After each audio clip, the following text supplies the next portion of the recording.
Wow, wow, wow, wow. Guys, can you feel the energy in this room right now? Drew, can you feel it? You can feel it? Guys, we're really, really, really excited to have all of you here tonight. You know, we actually have no idea what this space is besides gym mats, mirrors, and some concrete walls. There's no one better to give context to the story of this space than the one and only Mr. Ben Knapp. So I'd like to introduce him to stage to provide some context. Thank you, and that's exactly the context that I wanted to talk about. I was just asked about 30 seconds ago whether I wanted to do the opening and get everybody's attention, and I said, no, Nathan, you do it. And this actually represents very, very well the formation of this space and the formation of what this space is going to be about, which is obviously about starting up new and amazing things. And this process started about a year ago with 4 or 5 folks that were really coming at this from all different angles. I'm from ICAT, I'm the director of the Institute for Creativity, Art, and Technology, and what we were looking at for ICAT was a place where after students created great things at ICAT, they could land and continue to do that and create companies and partnerships with the community. At the same time, Jack Lesko and Derek McGard were working on this whole idea of a startup class, and they were looking for spaces, and this was the ICAT space, and we all kind of worked together in that, and that's where I met Nathan, and we all began to explore how we could continue this process going forward. What could we do? And we looked at various spaces around the community, and we said, you know, there really isn't any more perfect space than this. How many people know what this used to be? Yeah. And you can kind of still smell it in the air a little bit. This was a gym, and it represents the kind of the messiness that is the startup and the startup work. And tonight's presentations are going to be really interesting to see what the ideas are that are going to go into the space. But the formation of this was a lot about the messiness that we had coming forward and putting this space together. And we're really looking forward to having that come up in the future. And before I get the cane to pull it off, the final piece, and the final piece for those of you that are interested in entrepreneurship, is getting the partners that come in to help you finance and make these things possible. And so that's when the University Foundation came in and said, hey, we'll let you have this space for a couple years to actually do this project that we've all been working so very, very hard on. But I really also just wanted to end by focusing on the neat thing about this group that formed this space is not, as we talked about earlier, is not about the individuals, but their unique personalities, though, that came in to forming all the different ideas and the craziness that they came in with different points of view, and those all came together to form this space. We've got RBTC, which is the Roanoke Blacksburg Technology Council, and Derek McGard representing all of the different companies in the region and his ideas. Jack Lesko at ICOR and representing those ideas. Nathan representing the ideas of the small companies in this area that really want to keep this ecosystem going, and large and growing, huge companies that are getting even huger, which is really a word, hugest, hugamos. So very, very big companies collaborating together. So with this, I'm not going to take any more time, and I'm going to pass it to Jack to kind of drill down on what's the next step and some of the companies involved in that. Thank you, Ben. Well, this is absolutely amazing to see so many people that are interested in this space. And part of the reason that we wanted you all here is we're really a startup as well. And the community is really responsible for trying to pull this together. And what we want to try to do tonight is our customer discovery and understand how you all might see the space. And Ben referred to some of the messiness that we've had. And it's been messy. And it's just like a startup. And so one of the things that before we start going into our customer discovery, learn about how you'd like to use this space, I also want to talk a little bit about, or get the folks from Cardile to talk a little bit about their experience, because they kind of represent a lot of the basic ideas or the original ideas that formed for why we wanted this space and why we were trying to put this together. So I'm going to introduce Cardile, and they're going to talk to you a little bit about why they wanted to be in this space. They're one of the seed teams, And they're going to also this afternoon or this evening, they're going to show you their prototype. And we've got the third person. So I'm going to hand it over to David Henry. Thank you very much, Jack. Like you said, my name's David. With me tonight, we have Adam Donato and Stefan Sabo, the other two co-founders of the Card Aisle. And I was just doing the math in the back corner. I think it was 10 and a half months ago, plus or minus a few days, we were standing right there on that bit of gym mat pitching our ideas. I think I was talking about saltwater desalination devices. Adam was talking about competing with Google. And Stefan actually stood up and said that there's some potential in the greeting card industry. If you'd asked me if I was going to be selling greeting cards right now a year ago, I'd have told you heck no. But what's exciting is that we took that idea and we ran with it, and we took the class's focus of pushing the customer discovery process, which means leaving this space and getting out to talk to the customers who are eventually going to interact with your device, and asking them and discovering what it is they want you to develop, whether they know it or not. We went through that whole process over a year, learned an incredible amount, spent the vast majority of this summer and the beginning half of this semester in some friends' garages, the basement of Stefan's house, and a little tiny room in his upper right-hand corner of his house. And we put together the system that we have here to show you today. I want to give the phone to Adam to give you some details. So one of the big things we focused on in the class was customer discovery, finding out what people actually want. Found a lot of people want greeting cards, but a lot of people are disappointed with the way they buy greeting cards right now. Found a lot of folks that described pulling a card off the shelf that looks exciting and promising, only to open it up and be disappointed and say, there's no way I can send this to my mother. She's not going to talk to me again if I send this to her. So I like the way I got like 3 laughs for that one. That's fun.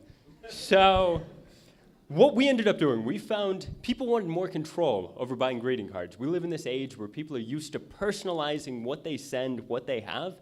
So what we have is a system. You have to use your imagination a little bit. At the beginning, it says you choose a card, pick a card. We're supporting a lot of local artists. A lot of the artwork is from local artists where they get paid for this. You choose an inside.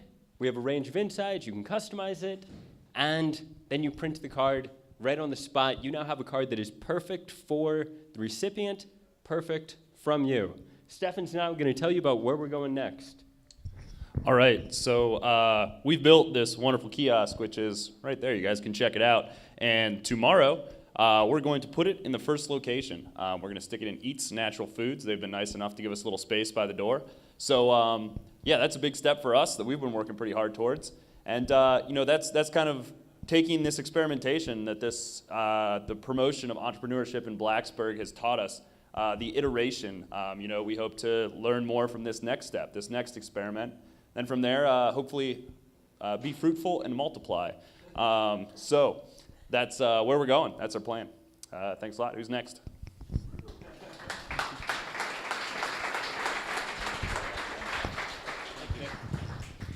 So guys, the intention of the next about 22 minutes is to just overstimulate every single one of your guys' brains.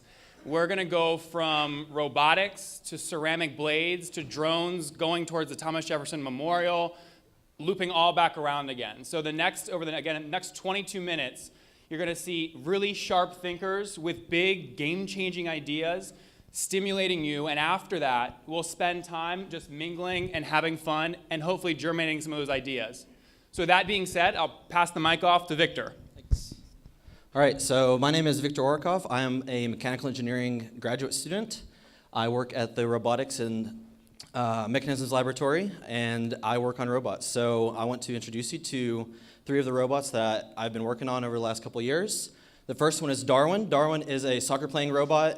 He is designed to compete in a big international competition called RoboCup, the goal of which is by the year 2050 to have full-size humanoid robots, a full team of 11, playing against the human World Cup champions and win. So a little bit of a lofty goal. But Darwin was actually, we were the first U.S. team to win, and Darwin has been dominating the last 3 years, so go Hokies. Next up is Sapphire. If we can switch the slide, whoever has the clicker. There we go. So Sapphire is a firefighting robot that we are developing for the United States Navy. What you see on the right is kind of the lower torso down and what will eventually be a full-size humanoid firefighting robot. It'll be able to withstand the high temperatures, the smoke, and be able to navigate to the fire and put it out and work with a team of human firefighters kind of in a collaborative way. And finally, the last one is Thor, and Thor is basically a disaster response robot that we are developing for the DARPA Robotics Challenge. Thor is going to be capable of driving vehicles, climbing ladders, walking over rubble, using hand tools to break through walls, all kinds of crazy stuff. And this is something that's actually happening. We're going to the competition in 7 days, so wish us luck on that. So basically, I wanted to just introduce you to some of the stuff that I've been working on, and to say that I am a graduate student who's gotten to do some really cool stuff, and I'm getting close to finishing, so I want to keep doing some really cool stuff. And I'm really excited about a place like this where I can meet other people who are interested in taking risks to do things that are worth doing. So if you are interested in robotics or anything mechanical, electrical, if you just like making stuff, I would absolutely love to talk to you, and I'm excited to see what happens.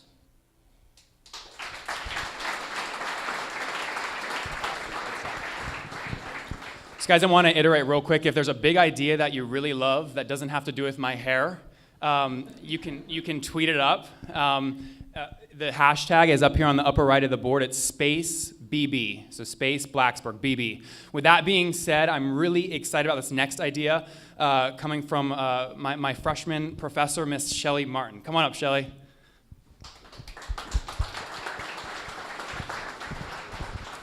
Hi, my name is Shelley Martin, and I teach in the architecture department, and I'm interested in two different scales of architecture. I'm interested in the smallest domestic scale in architecture, and I'm interested in the public realm. And those are very important in a small town as well as a campus. And what I'd like to do, I'd like to deal with putting those two things together. And in one way they could be put together is in container housing. This is an example of a cargo container house by Shigeru Ban, an architect in Japan. This was all fitted out by students. They did the total interior, and it's a really quite a fine space. If you move to the next slide, you can see another very basic thing that you can do with this kind of container housing. And you know what containers are, right? They're the things that annoy you when you go down 81. They're traveling by road, right? They also travel by ship. They also travel by, let's see, what's the other intermodal thing? Ship, train, right? So what happens when they come here, they're 8,000 pounds. There's 17 million of them in the world, 17 million of them in the world.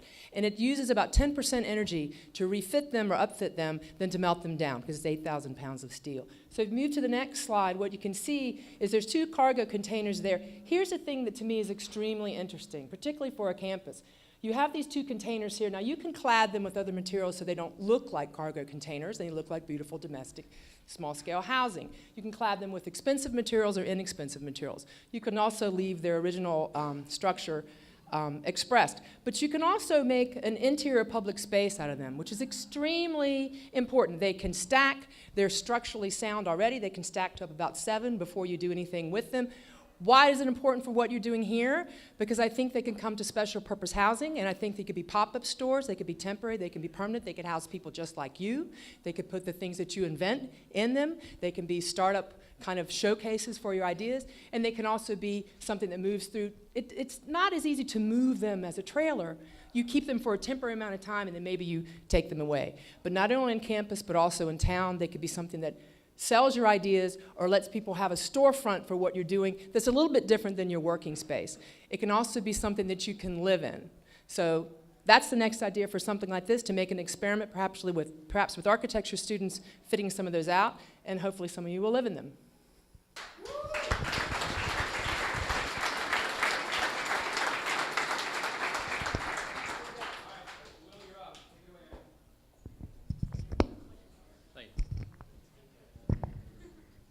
All right. Oh, that's good. Hey, everybody. I'm Will Vadis, and this is Caleb Rancourt, my partner. And this is an idea for a ceramic razor, which is just a regular razor that you use for shaving, but the blades are made of ceramics and last a lot longer. So this idea came about from me getting angry at how much I had to pay just to shave, because it's ridiculous. And being a mechanical engineer, I realized there's way better materials than cheap stainless steel. So I started off doing some research. I tested every razor ever made known to man and did some market data studies. I moved on and shaved with a knife and made some terrible prototypes that cut my face up. I then met Caleb and said, can we make a better one than these? Let's do it, it works. And now we're almost done. We have very close to our final product, and we're looking for ways to finance it and how to get it actually made in mass production.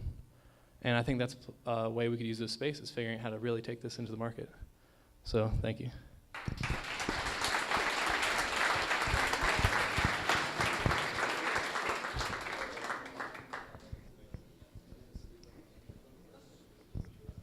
Thank you.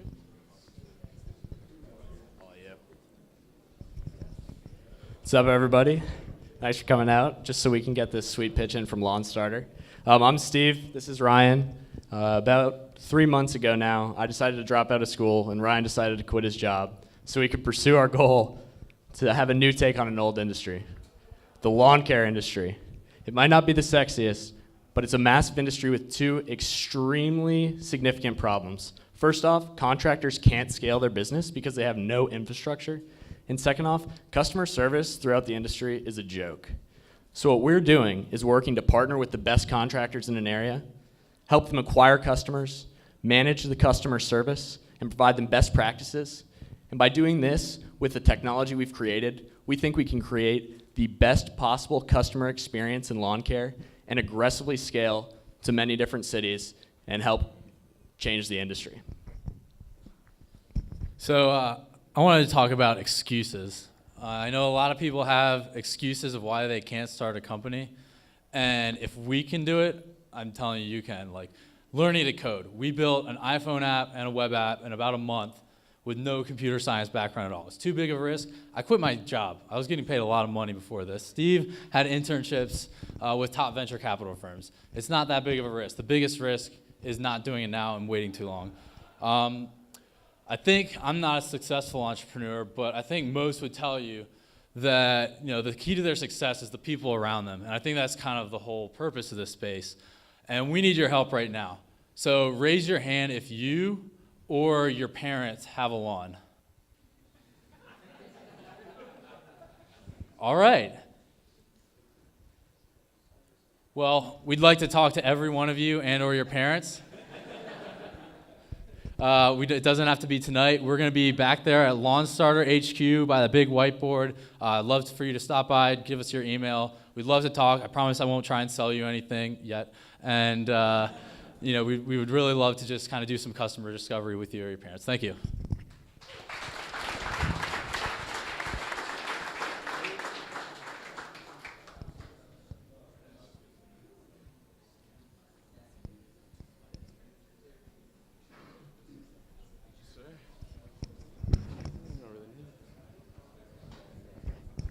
Hey guys, I'm Jack and this is Allie, and we are the co-founders of Toluma Totes. So what we love about entrepreneurs is that everyone's setting out to solve a really big problem, and we kind of consider ourselves social entrepreneurs, which just means that we zero in on the social problems like education, the environment, healthcare, anything.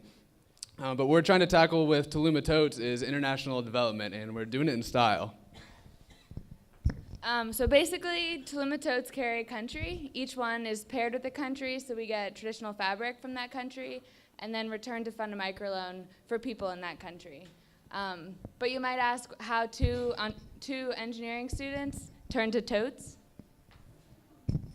So last year we kind of doubled as engineering students and E-Club junkies. So on the weekends we would jump in my station wagon, drive around Virginia looking for somebody to make these things, and camp out in state parks because we didn't have any money. So the only people that seemed to really understand our wackiness throughout all that was E-Club, and they really pushed us to keep going. And we know that with a place like this, there's going to be a whole lot more big, wacky ideas coming out of Blacksburg. So we can't wait to see what happens.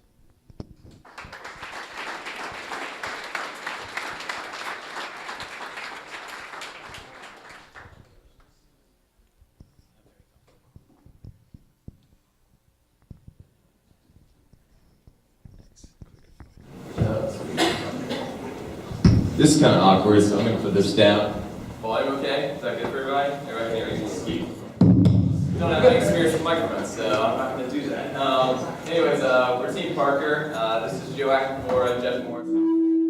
Ball shape. That's why I use a microphone, I guess. But as you see here, we're your parking lot GPS. So we started with the question, why can your GPS get you from California to Blacksburg, Virginia, and within 20 feet of your destination? But once you get to your parking lot, it can't even take you to an available spot. It's a real problem. We've all faced as students here at Tech, driving into school every morning, having to drive up and down the aisle for 10 minutes just to find a available parking spot. I'm sure you all have experienced something similar as well. So we're trying to take it on with Parker. So how does Parker do that? It does it by using cheap, inexpensive, well not cheap, but inexpensive laser rangefinders to find available spots in parking lots in tandem with a mobile service that guides or gives you a real-time map of that parking lot, and it can show you what parking spots you can get to. They're available, and that meets your individual credentials as well. It's not just that though, we have a lot of big ideas about where this can go and how it can be an end-to-end commuter application service. So if you have any questions or have any big ideas, we'd love to discuss with you. So yeah, thank you.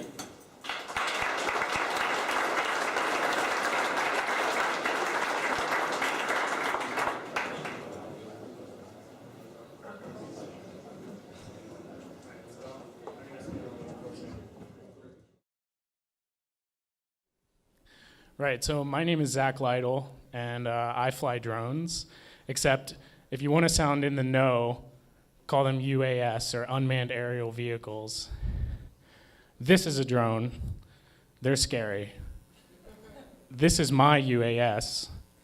It costs $495 and mounts a high-resolution camera, and I fly using a pair of goggles that let me see what the UAS is seeing. The range is about 3 kilometers, and I capture shots like this, and mostly do photography jobs for realtors and events. The device, which we've modified into what we're calling the Air Hokey, has the capability to capture shots like no other. So take a look at this. Yeah, so I flew in DC, which was a huge mistake. I had a ton of fun until mounted officers threatened to arrest me lest I leave the Capitol immediately. It scared the crap out of me. You might have heard of Amazon's plan to use drones to deliver packages within an hour of ordering. And to most, that sounds like science fiction. But the truth is that unmanned aerial systems are easy to build and easy to fly. What Amazon is doing is nothing new. There's a startup in Australia called Zookle already delivering college textbooks via UAS, and these are their UAS. They've raised almost $2 million in funding and are expanding into Asia this year. Since starting with Air Hokey in September, I've paid off my initial investment of $2,500 and have contract jobs set up in the spring totaling near $10,000. In the grand scheme of what we're trying to accomplish here, these are small fries. But when you realize that this is just a hobby that grew into a business from sheer demand without any marketing, well, then you start to understand. In my mind, there's nothing more entrepreneurial than having something you do for fun begin to pay for itself. So my challenge to all of you is to stop trying to think of some idea that will simply make you money and start thinking about how you can turn something you love into something you get to do every day. The reward is much greater. Thanks.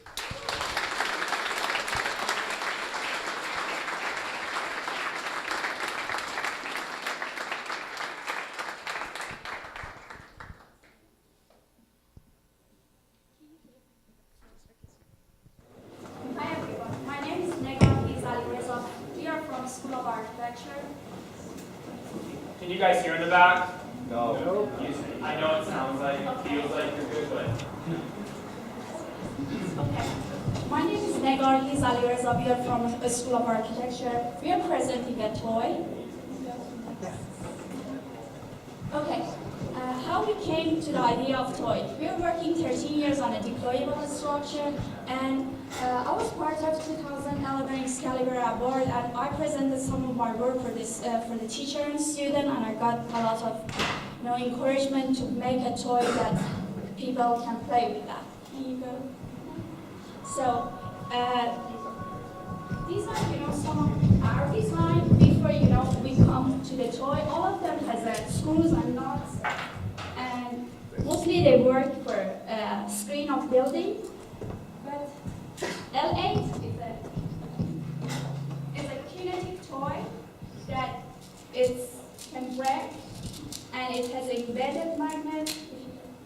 And with just simple 8L, you can make different shapes and different form, and you can play with that.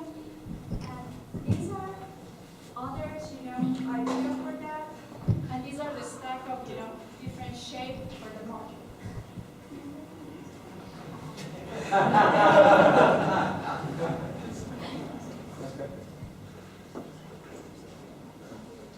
It's a short video showing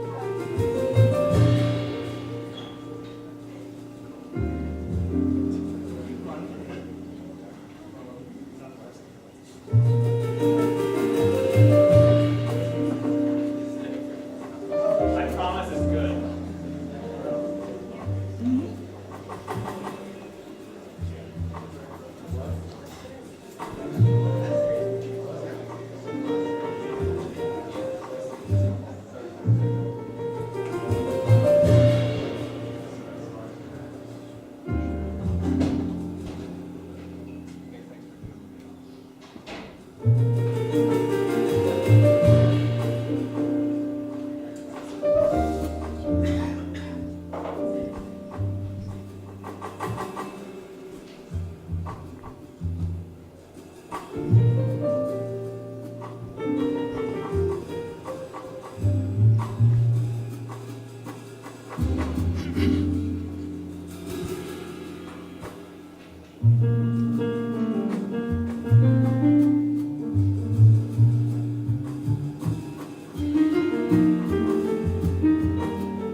Use the mic. for the toy. We can't hear you. Okay. So these are the other shape of the L8, and we developed small brochure, the video, and this is a new idea that we came up how we can show, the motion and in the graphical way.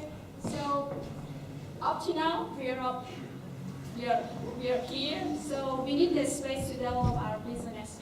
And if you stop by Google House, we have some cool thing to share with you. It's a sort of textile, and we working on many different kinetic objects. Yep. And the toy is a way to communicate with them.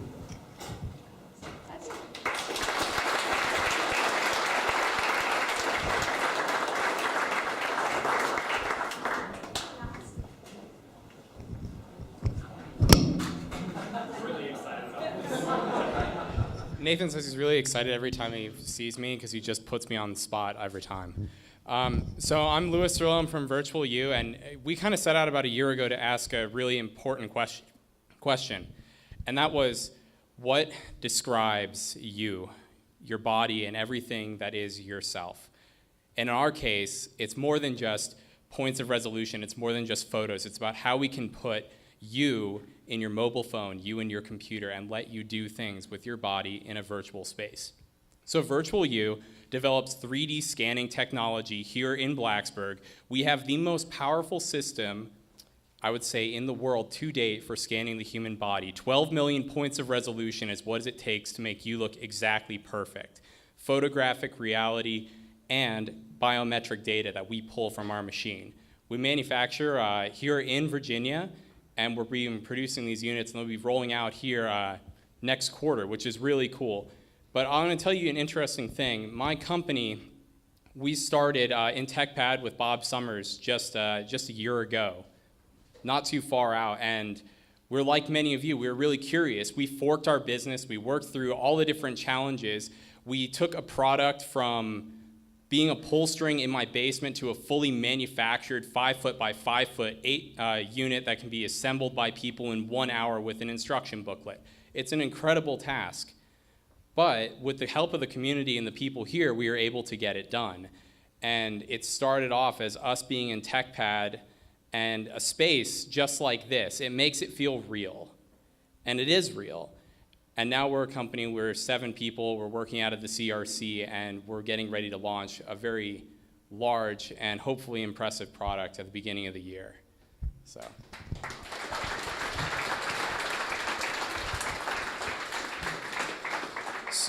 it's all of our hopes that we have a lot of other stories like Virtual U that are growing, building ideas, going out to the CRC, leveraging a space that has no membership fees, Wi-Fi, great parking, and a lot of other great amenities.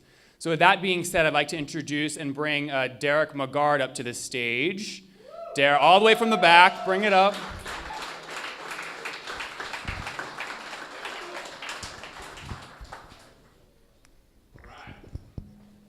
Do your thing, brother. Hey, it's been an awesome night. We're really happy to have everyone here. This is an incredible crowd. We want to let everyone know, because everyone's been asking, when does the space open, right? How many of you are wondering that? Yeah, okay, there should be more hands, but that's cool. So it's going to be February is going to be the launch date, still to be determined, but we do encourage you to provide your email address so we can keep you posted on the official launch. We also want tonight to be tonight's a great opportunity for you to tell us what you want, right? This is a community space, it's free, and we want to understand what you need this space to be. We want you to give us ideas of, the hours of operation. So you're going to see some signs around the wall, and you're going to see Post-it notes and pens and paper. Give us your ideas. Tell us what you want this space to be. And we're going to take that data and we're going to use it to make this space exactly what you guys want it to be. How many of you are startup class applicants? Great. Doctor, that is awesome. We had 79 applicants for this class, and Dr. Lesko and Dr. Knapp and I are very excited to have the opportunity to work with you. We will have final decisions by December 20th, so that will give you guys an idea of what that looks like. I also want to recognize our seed team. So we have a couple seed teams. If I could have a few of them presented. If I could have Lawn Starter, let's give them a round of applause. You guys are awesome.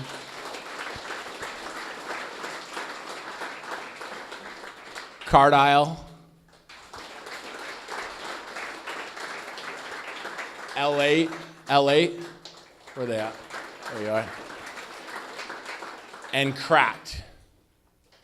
There you guys are. Good deal. So the cool thing about this space is that these are pioneers. These are people that believe in the space, and they're going to be able to do a lot of really incredible things. You also know some awesome people from industry that are here, and they're here because they also believe in this space, and they want to work with students and provide consulting opportunities so that if they have projects, instead of outsourcing them to somewhere else, they can use the talent that is here locally in the community, whether it's a student at Virginia Tech or whether it's someone that is a freelancer in the community, which is so awesome. And so that the space is going to play a really cool dual purpose. But with that, I'm going to turn it over to Nathan for some other really cool news. And thank you guys so much for being here tonight.